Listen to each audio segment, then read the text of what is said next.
sabi nila pag inunahan mo daw yung matanda sa'yo, babayaran mo ko. Ngayon. Yun lang. Tsaka, mahal na mahal ko kayo. Leia and Jay, congratulations. Leia, my dear, beautiful sister, you are the most beautiful woman tonight. Is it correct? Okay. So, I'm really glad for this day for you. And I really trust that you're going to be a good wife to Jay. To Jay, I also trust you that you will be a good husband to Leia. She's my only sister. Tonight is about the end of the ceremony of the wedding, but today is the beginning of your marriage life. Is it correct?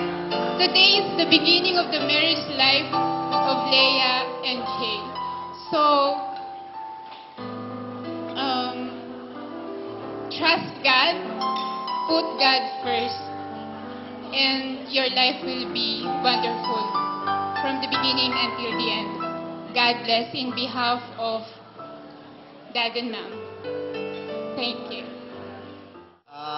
Una sa lahat, nagpapasalamat po ako sa lahat ng dumalo dito. Okay? Siguro uumpisahan ko. Unang-una kay doon sa natin, kay pastor. Dalawa po ang pastor natin dito sa gabing ito. Bigyan po natin ng malaking palakpakan po.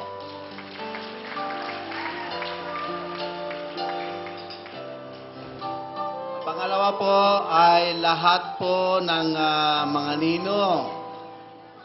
Sa lahat po ng mga ninong natin ay pwede po bang magsitayo po. Bigyan natin po sila ng palakpakan.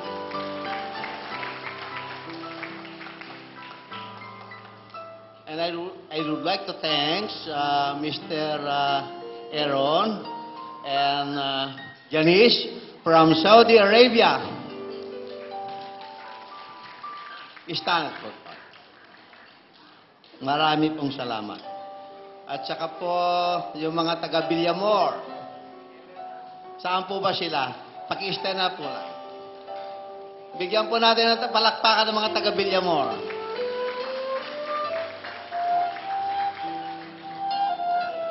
Pangalawa po, ang ating, yung kumpare ko sa Nueva Ecija po. Maraming salamat po sa pagpunta nyo rito. Saan po yung mga taga Nueva Ecija?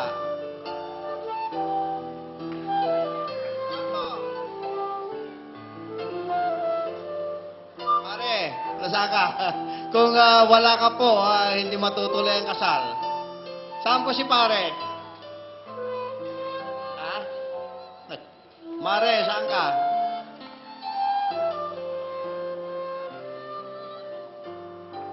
Sa lahat po ng bisita namin ngayon, itong gabing ito, maraming salamat po. Ako po ay nagpapasalamat sa inyong lahat. Pangalawa po ay, andyan pala kayo, ang groom and bride. Good evening.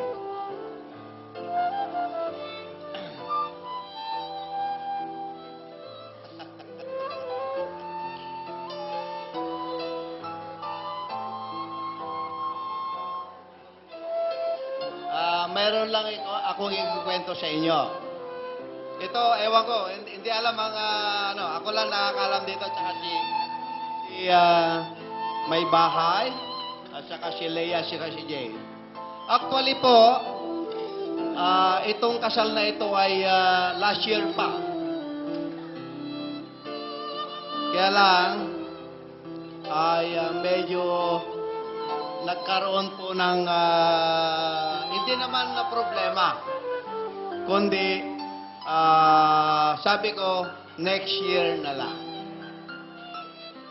Kasi po,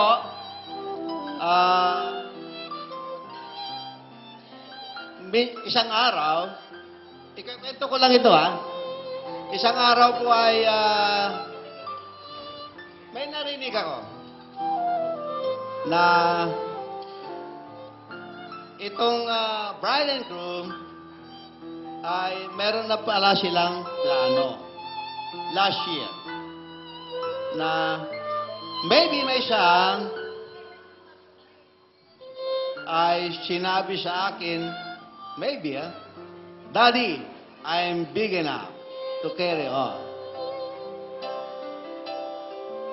As usual, wala naman akong problema dahil siyempre, ang anak ko ay medyo nasa edad na rin. So, okay.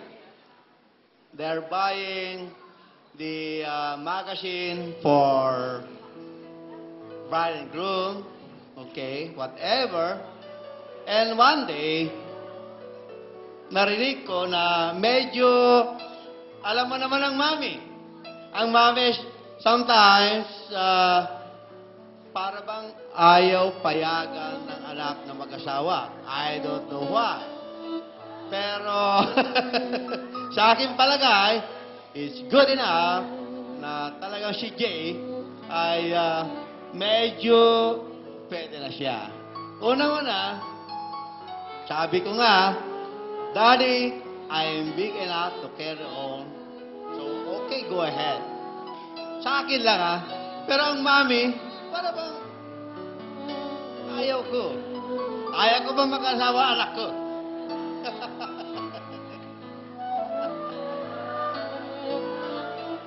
So, one day, may narinig ako dun sa kwarto.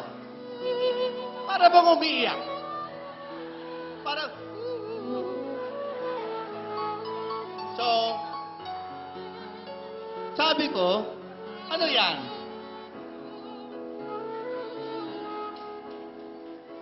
Narinig ko si Butihin May Bahay. Umiiyak. Kasama si Jay.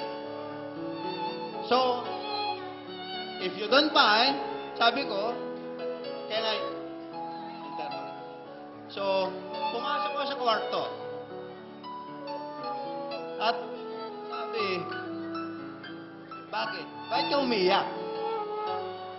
Sabi niya, itong anak mo, magkaasawa na daw eh. Sabi ko, bakit? Ano problema? Nasa edad ng mga anak mo eh. Sabi niya eh, hindi niya sinasabi sa akin eh. Ha?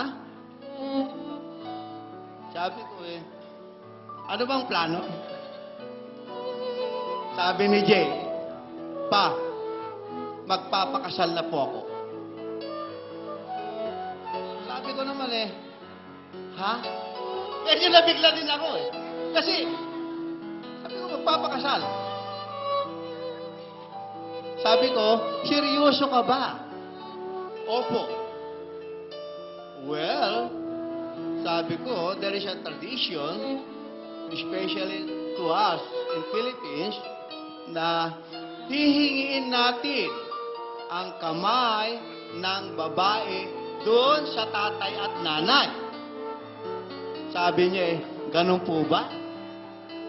Sabi ko, yes. Kasi nga, sabi ko, yan ang kaugalian natin. So, they calm down. Both Jay and Leah. Now, sabi ko, paano?